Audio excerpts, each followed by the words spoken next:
To be or not to be, that is the question. This is one of the most notorious soliloquies written by Shakespeare in the play Hamlet. In this, Hamlet contemplates life, whether to live or not to live. Reason being is because his uncle Claudius marries his mother Gertrude. Now I know what you're thinking. You're thinking, Jerry, he has the right to go a little crazy because Claudius is marrying his dead brother's wife, but why would Hamlet want to kill himself over something like that? Well, there's more to it. You see, Claudius actually murdered his own brother and Hamlet's father. That's why he's contemplating on taking his own life, or living. He finds this out by seeing that his father appears as a ghost to him, telling him how he was murdered. He told him that his own brother Claudius has murdered him and married his wife Gertrude. See, now you're saying, oh, I get why he's contemplating on killing himself now. But then he realizes if he were to kill himself, he would be considered a coward, and he needs to avenge his father's death like his father told him to. End quote, he says, taking arms against a sea of troubles, and what he means by is killing Claudius. And without further ado, I would like to reenact the soliloquy. To be or not to be, that is the question.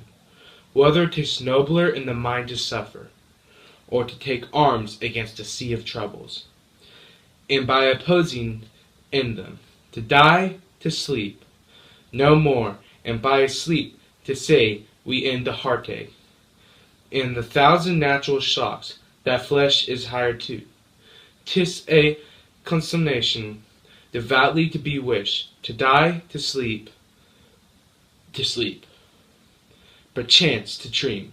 There's a rub, for in that sleep of death, what dreams may come, when we have shuffled of this mortal coil, must give us pause. There's the respect that makes calamity of so long life, for those who would bear the whips and scorns of time, the oppressor's wrong, and the proud man's continually, the pangs of despised love and law's delay, the insolence of office and spurns, the patient merit of this unworthy takes, when he himself might his acquaintance make with a bare bodkin. Who would fardels bear, to grunt and sweat and under a weary life? But that the dread of something after death, the undiscovered country from whose bourne no traveller returns, puzzles the will, and makes us rather bear those ills we have than fly to others that we know of. Thus Constance does make cowards of us all, and thus the native hue of revolution.